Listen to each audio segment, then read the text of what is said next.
every picture he took, even though, for most of junior high, what Zach really felt was tortured. Tortured by just about all the kids in his class at the American Heritage Academy outside Atlanta. Jacob Cordero was one of them. Very sad, because I had been part of the, making fun of him and leaving him out. Jacob says the kids began picking on Zach after he got juvenile arthritis. He says they started by mocking his limp, and it snowballed from there.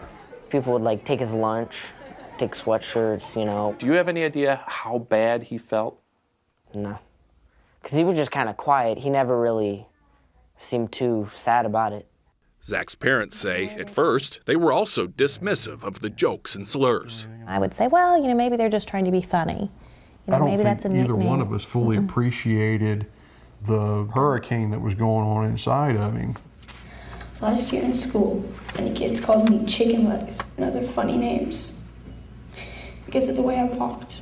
Even after Zach gave this speech at an arthritis fundraiser, the Jamisons say they still would have never guessed their 11-year-old son was in so much physical and emotional pain that he would actually consider killing himself. A great deal of pain.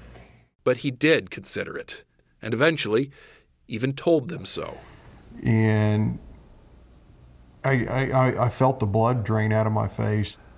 Bullying that ends in suicide has become an all too familiar theme on the news. And although there are certainly lessons to be learned in those terrible endings, the more important lessons may lie in stories like this one, where the ending is far from tragic. Today, Zach Jamison is 13, alive, and happy, thanks to a lot of good people who made some very smart decisions. First, his parents sought counseling for Zach, but they also encouraged him to get involved with a youth group at church to meet kids outside of school, like Paul and Caleb. Okay. And at that time, that's all I needed, was to be accepted. Yes. I'm really glad I met him. I suppose you are. Of course, he was still blackballed at school. That's mine. But Zach says these new friendships gave him the courage to face that challenge anew. Yep. So when someone suggested he become manager of the cross-country team, he went for it. It helped. It really did, because I connected with a lot of friends. That's when he really felt wanted. And whose idea was that? Mine.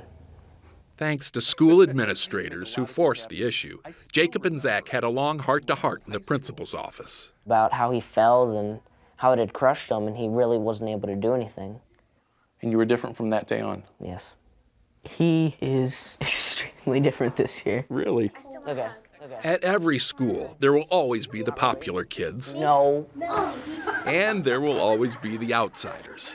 But as Zach and Jacob prove, there will also always be common ground for those brave